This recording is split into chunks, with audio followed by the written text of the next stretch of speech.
So good morning, ladies and gentlemen, at home, cohort A that's watching this video. So we're going to take up example 1B really quickly. And I think the class will hopefully help me out. So this is again example 1. Part B. And we have a ordered pair of 2, 4, 3, 5, 3, 6, and 4, 7. Hopefully you can read that. Get it out of the way. And we're answering the 4 parts of the questions here. And again, you might not have a nice grid there, ladies and gentlemen, from the class. So we're supposed to graph it. And I think everyone's okay. Here's 2, maybe 4, oops, a little too high. Ah, that's fine. 2, 4 is over there, plot that point. And then 3 is here, and 5 up here. Plot that point there. And then 3 and then 6, and plot that point there. And then 4 and 7, and it's right about there. So we graphed those points, and notice, ladies and gentlemen, I did not connect the points, right?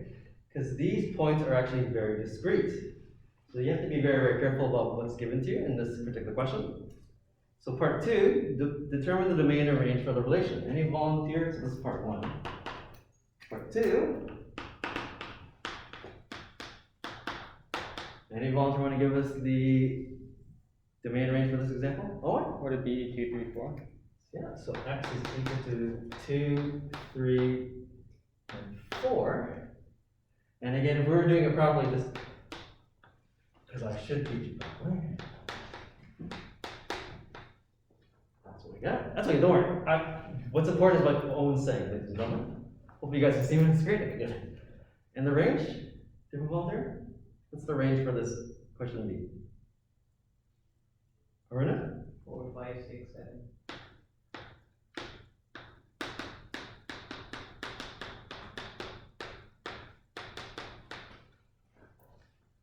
And again, notice, thank you very much for the volunteers. One more time. If we were to give you this domain and range, theoretically, we have no idea how to go backwards to the image with a set notation. Does that make sense? So for part 3, create a mapping diagram for the ordered pairs. Okay, we'll do a mapping diagram for this. So I think we're going to do 2, 3, 4 for the domain. And the range 4, 5, 6, and 7.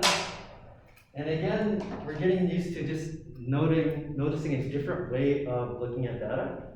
And that's why I think mapping diagrams in a nutshell are better, because it tells us what maps can match.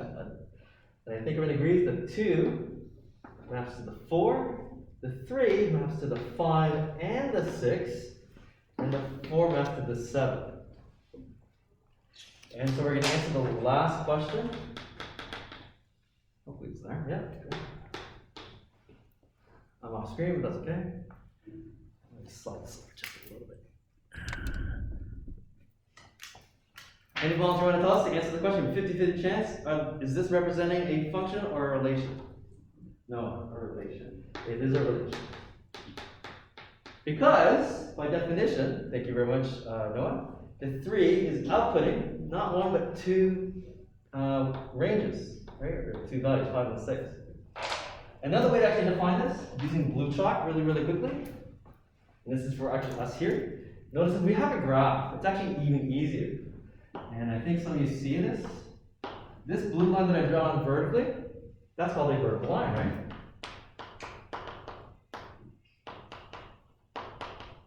And in the package, this particular data set that we gave you, it fails the vertical line test. What is the vertical line test? If the vertical line crosses more than once of the graph or of the image of the relation, it's not a function. That's really what it is. And so what you're differentiating between is what is a function and what is not. So let's give you an example for the class here. And again, I can't apologize if I did it in the video or not. I may be repeating myself. And let's just move this over. Sorry. Move it over here. Let's give you this example. X squared plus y squared is equal to 4. Notice we gave you a set notation, we gave you a mapping diagram, we gave you a graph. Notice a lot of you realize there's a connection towards equations. And so some students think that all equations are functions. I'm gonna be honest with you, this is probably not a function, this is actually a relation. Because I think a lot of you know in this class, what is this actually? No one should know from grade 10? Dinesh? Circle. It's a circle. Visually, it looks like this, right? Just help everyone out. It's like a circle. That's pretty good. At 2, -2, 2, -2. That's a circle, right?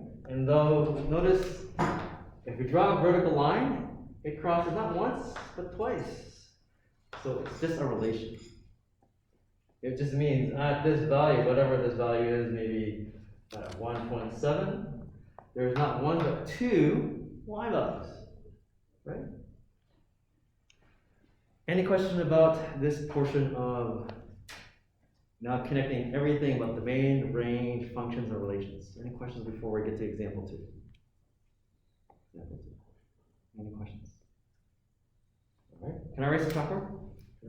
Hopefully it's clear. Hopefully it's clear at home for you. And I can't remember if I did this or not. Example 2, and again, it's probably better on the PDF that I provided for you. Let's just slide this back over. Sorry. Where in this all the time? So, example 2 says domain and range now with diagrams or with graphs. And I don't think it's actually shown very well.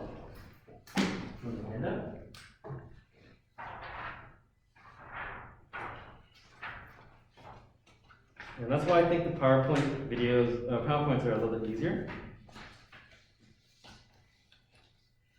And so I think for the first example, it looks something like this. And so for us in class, I'm just trying to reproduce them for you. So we're looking at example 2. And you can feel free to rewrite your notes or whatever in the handout that I've given you or your notebook that you have. So example, the first one looks, I think, something like this. Those are x and y axes. And then red chalk, hopefully it'll show. So that. So first question is this a function, yes or no? Yeah? Yeah, it is. In fact, almost all straight lines are functions. It's a function because for every x is 1 y, or you do the vertical line test. It's not. And again, notice what I said as I reviewed with us. You learned in grade 9, equations of lines are always y equals mx b. The only exception is the vertical line. And volunteer to tell me what's an equation of a vertical line. How can you express an equation of a vertical line? Dinesh? X is equal to equation. Yeah, x is equal to. Notice not y, it can never be y equals because it doesn't have a y-intercept, right? So vertical lines, you were taught in grade 9, were relations, not functions. That's why it's kind of weird. Because what the hell? So not all equations are. Nonetheless, let's go to the second part. This is a little bit harder for us. Let's see if someone will tell us. What's the domain and what's the range of this line? Think about it for a second. And I know it seems going to be weird. You're going to say it. Aruna? Is the domain negative infinity to positive infinity? Beautifully done. You're using interval notation. That is one. A lot of us in the rich math will say that answer. Let's do that in blue first. Negative infinity to positive infinity. How about the range, Aruna? It's the same. It's the same. Negative infinity to positive infinity. I'll be honest with you, ladies and gentlemen, though. I think it's a little easier using the inequalities. And the way that we're going to write this, just to show you both are acceptable. X belongs to all real numbers. There is no gaps, there's no holes, and I'll talk about that in a moment. That's what we're talking about. So it goes towards infinity. This is a little bit easier. Let's see someone actually tell me what the range is. I know it seems stupid, but I like to hear it. Any volunteer? What's the range? No. Yeah, we already have that. Nice. We already have it. Oh, just the what it called.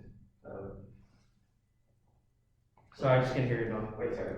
So you already have the range though. Yeah. So in blue, that's the interval notation. That's Oh, great. okay. I like to use the inequality. There's a reason why. Okay, I'll just do it. So y belongs to all numbers. So that's the answer we're looking for question A, an example. Let's take a look at example B. And I'll link this on the chalkboard so you guys can see it. And hopefully I am. So I think I gotta remember to put some markers. So I'm not moving this all the time. So question B, and again from your handout, it's not clear. So I'll hover with it. And obviously I'm leading you a little bit here.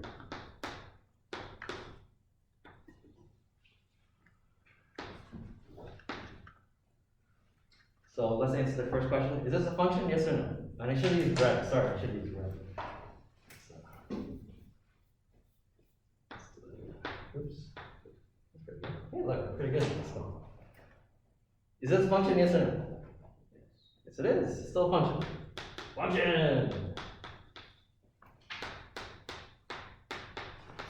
So what's the domain and what's the range for this? And now that is why I thought you realize we have to teach you inequalities.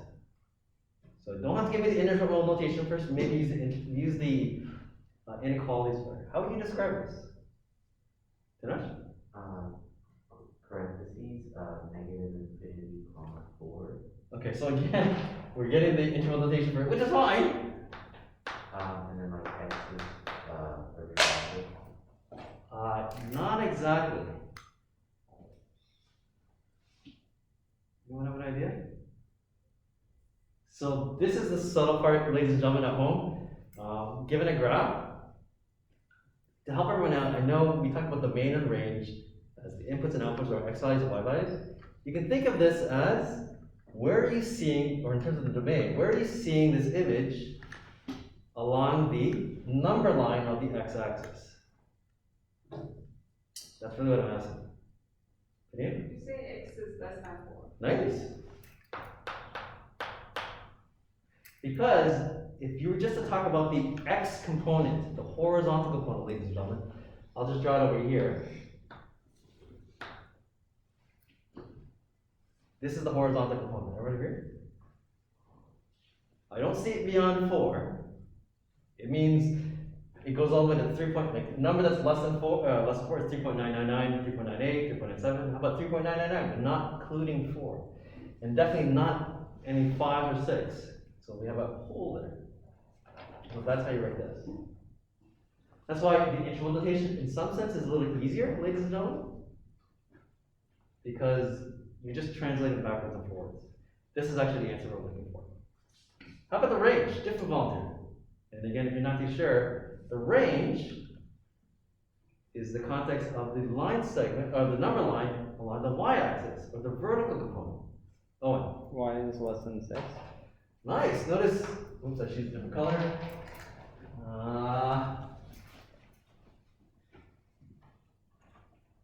This yellow will come out. Y is less than 6 is correct. And again, the vertical component.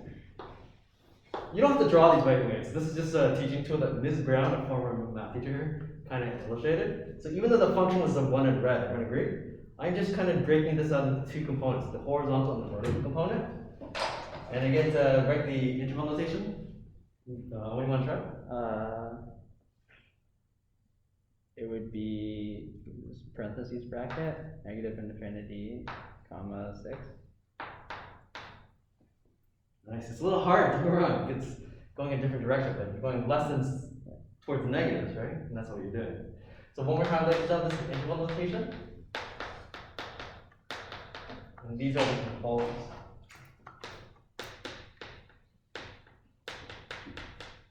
We needed to show you. And to do this properly, I forgot. I always forget this because this is the most important.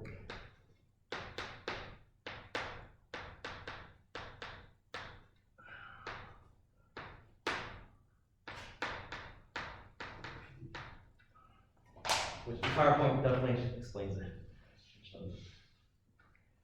Hopefully the video got that. Did it get it? I can't see. Oh, yeah, whatever. Any question about example 2B? So I'm going to skip example C, if that's okay. Let's try example D. I'll erase this one. We're almost done for a break, ladies and gentlemen. And feel free to ask me questions. Example D is as follows. Something you've seen before, hopefully. Let's see. I should use red. I keep forgetting. I'm using the chart.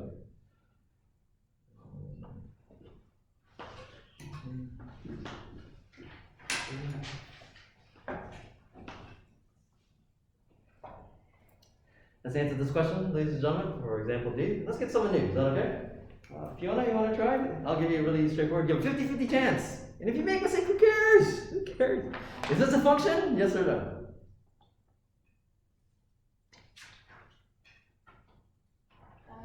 What do you think?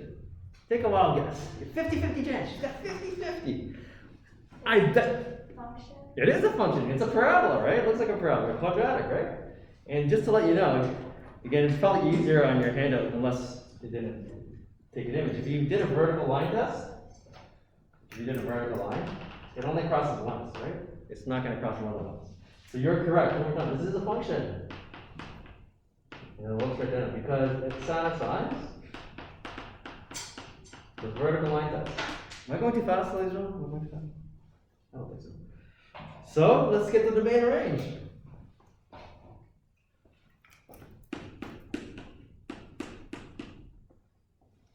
What's the domain? What's the range for this parabola that Fiona has helped us out with?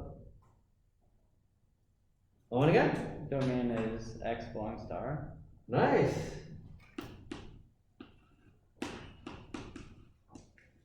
X belongs to real numbers. And if you really wanted to do the integral notation, that would be negative infinity, positive infinity. Just to let you know, ladies and gentlemen, all parabolas have the domain of all real numbers. They always exist. Except for something, sorry, I'm hungry. Range. Arina? Y is greater than or equal to 3. Nice! Nice. Let's do this in. I keep on forgetting, whatever. So y is greater than. Notice you did greater than or equal to, right? 3. Such that a lot of natural numbers. And that's why hopefully you learned in grade 10, you learned that the coordinates of the vertex 2, 3. The 2 is the axis of symmetry. But the 3 is called the optimal value or the range. Hey, range. Hey! Oh, that's why it's called range. Right? And again, interval notation, we'll do this in blue. Oops. 3, positive. Any questions about example 2? There's more examples, E, F, G, and H, but I think you guys can figure that on your own. The time is now 10 o'clock. So I'm going to pause this video.